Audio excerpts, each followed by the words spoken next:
Então tá, tem uma nova coleção chegando e tá todo mundo feliz? Não, nem todo mundo. Já tem hashtag rolando Release the Claremont Run. Eu achei muito bom. É da galera do Utopia X Podcast. Um abraço pra eles, eles fazem um excelente trabalho divulgando X-Men. E galera, qual é o objetivo desse vídeo?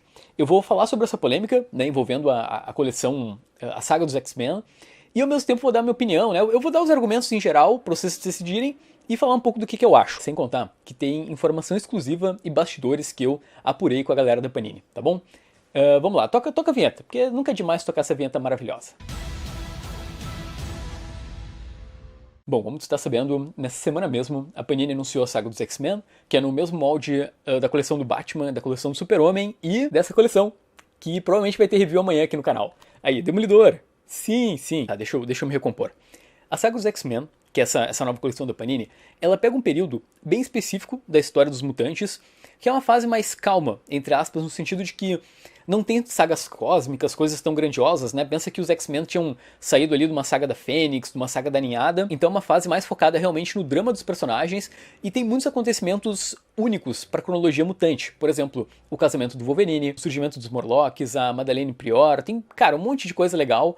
E, por exemplo, a primeira edição já abre com aquela cena clássica da Kitty xingando o professor Xavier, que até depois foi reproduzida na fase de Joss Whedon, se não me engano, né? E um ponto também que é legal de falar é que 99% desses quadrinhos, eles só foram publicados pela Abril. Então, boa parte dos leitores brasileiros não teve acesso e agora vai ter uma coleção naqueles moldes mais acessíveis possíveis dentro da realidade que a gente está vivendo. E, assim, qual é a polêmica, né? É que, da forma que a Panini vai publicar, ela tá, entre aspas, pulando muitas edições.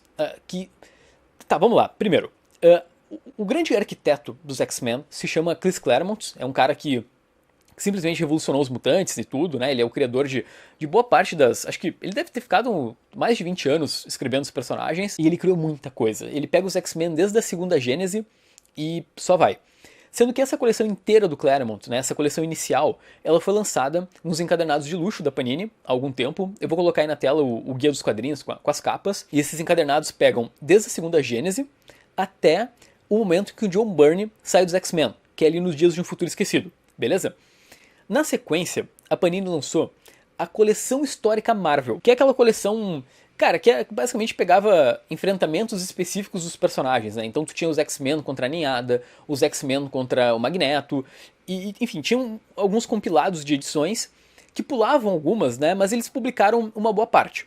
Eu vou colocar aí na tela um gráfico que o Luiz Cláudio fez, né? Sigam ali a página dele de coleções, né? Do guia de coleções, que ele especifica muito perfeitamente quais edições que estão, né? Edições originais norte-americanas, que estão tanto na coleção de capa dura, que está em vermelho, como vocês estão vendo aí na tela, quanto as edições que saíram na coleção histórica Marvel. Ou seja, como vocês estão vendo, pularam alguns números ali, ficaram alguns buracos, e aí se tu for ver agora, acho que em verde, tem as edições que vão fazer parte dessa nova coleção da saga dos X-Men. Então, através dessa tela que vocês estão vendo, fica bem organizadinho, né? O que a Panini publicou, o que ela não publicou, o que ela vai pular, por exemplo. E o que a galera quer é que a Panini comece a coleção da saga lá de X-Men 144, para justamente republicar toda a coleção histórica e chegar ali no período que eles querem, né, da saga, e ter tudo bonitinho, perfeito. Deixa eu estabelecer quais são os pontos positivos e os pontos negativos dessa decisão da Panini.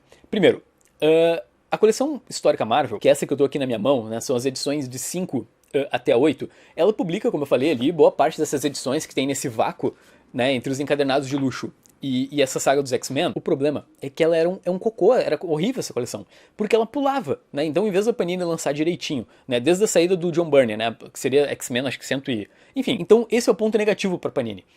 Por outro lado, a maior parte dos quadrinhos que estão faltando estão aqui. E principalmente provavelmente os mais legais. Pô, eu como leitor que fiz a coleção histórica Marvel, eu até me senti bem. Tipo, cara, beleza, eu colecionei uma coleção antiga e agora eu não tô precisando me desfazer dela tão rapidamente, assim. Mas um outro ponto contra é que o Claremont, nessa época, ele era uma máquina de criar conceitos, né? Esse foi um ponto que o Léo, do nosso Gibi de Cada Dia, ele comentou comigo, que é o seguinte: se o Claremont criava muita coisa, cada edição que a Panini pula, sabe, sai da continuidade, então não fica tão legal, né? E um exemplo que eu tenho é que o Caliban, que é um Morlock, ele foi criado em X-Men, deixa eu botar aí na tela, ele foi criado em X-Men 148, sendo que os Morlocks só vão aparecer na 169, e essa 148 nunca foi publicada. Então, fica um vácuo esquisito. E um bastidor que eu apurei com a Panini é que eles tinham realmente a ideia de lançar a continuidade ali quando o John Byrne sai e tudo, pra seguir a ordem da edição luxuosa.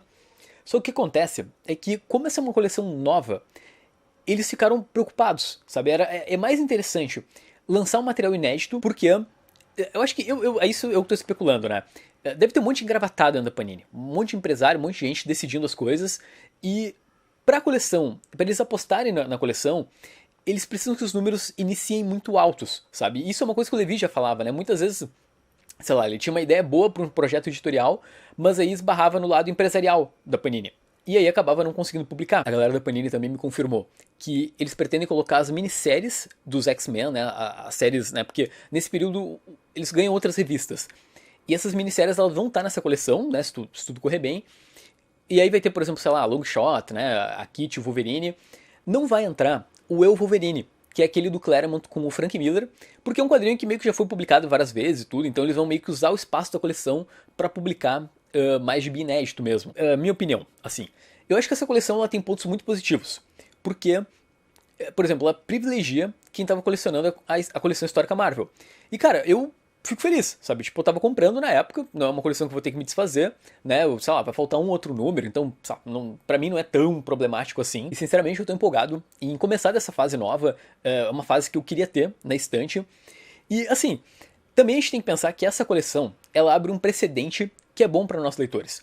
Porque o que a gente mais pede pra Panini são coleções nesse formato acessível. E dando certo, né? A gente já tem uma coleção do Batman na edição 15, uma coleção do Superman também bem adiantada. Então se essa coleção dos X-Men der certo, a gente pode já falar, ô Panini, pô, lança um Arqueiro Verde do Mike Grell desse jeito, um Flash do Mark Waid, sabe? Tipo, tanta coisa que a gente queria que fosse publicado, sei lá, Justiceiro, né? As histórias ali desenhadas pelo Jim Lee. Tá, mas agora é o teu momento. Comenta aí embaixo. Tu tá do lado da galera da hashtag, como tu reage a essas decisões da Panini? Beijo.